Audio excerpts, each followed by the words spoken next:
This is Our League, an introduction to Canada's Grey Cup and the CFL. On the Canadian Football News Network, with CFNN anchors Celia and Kyle, special features reporter Margot, technology reporter Isabella, and Little Earl.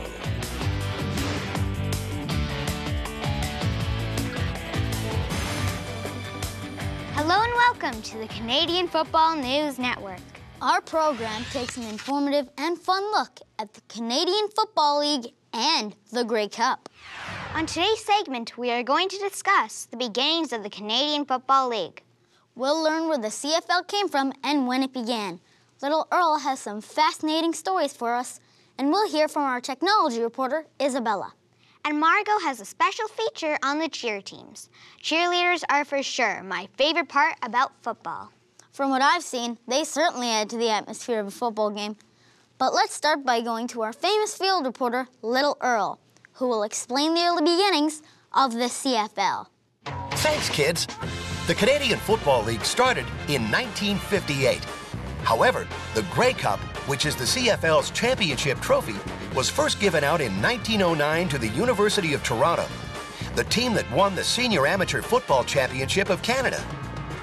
The actual Grey Cup trophy was donated by Governor-General Earl Grey. Since that time, the CFL and the Grey Cup have had a colorful history. In the 1920s, it was mostly university teams that made up the league. Then, in the 1930s and 40s, there were a lot of military teams because of the Second World War. It wasn't until the 50s and 60s that the CFL started to look like it does today. For example, that's when they first started to wear helmets and some of the other safety equipment they wear now. Well, Earl, that's fascinating stuff. Earl, I believe you've got another interesting story about the beginning of the Grey Cup Festival. Back to you. The Grey Cup Festival really got going in 1948 in Toronto, when people came from all across Canada to celebrate. During Grey Cup week, Toronto was taken over by Westerners who had a lot of fun all week long.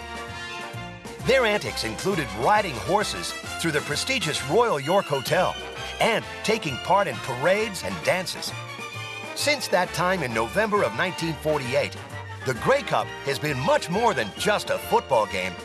It's become a national party in each host city. Wow, that horse in the lobby was cool. And that explains how the Grey Cup Festival began. Thanks, Little Earl. We now go to our CFNN special reporter, Margot, who has a report on the evolution of the CFL cheer teams. Thanks, gang. The looks and routines of the CFL cheer team sure have changed a lot over the years. You can see that in the outfits worn back in the last century. In the old days, the cheer teams were made up of girls that carried pom-poms and did very simple routines. Now, you'll even find some guys on the teams who add incredible acrobatics to the routines. They do that a lot here in Edmonton, where I had the pleasure of being a member of the Edmonton Eskimos cheer team. I can tell you that being on a CFL cheer team is a lot of fun, but takes a lot of dedication and practice. Thanks, Margot. Now let's go live to our CFNN newsroom, where our technology reporter, Isabella, has another special feature on how technology has affected the CFL game. Like all sporting leagues, technology has made a big difference for the CFL.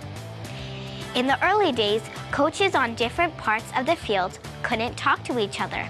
Today, coaches have these cool headsets and other electronic devices so they can talk to each other from any place in a football stadium.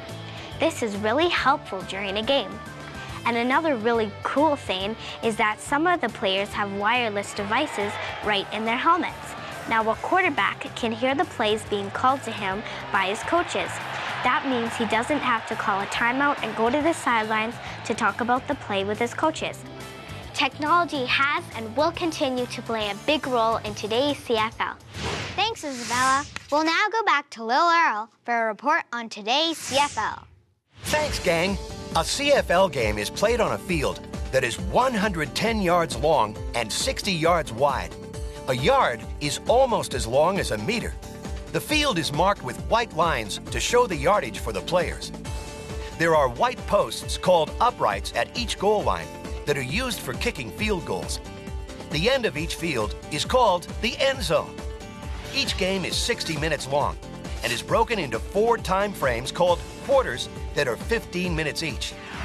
There's also a break after 30 minutes that is known as halftime.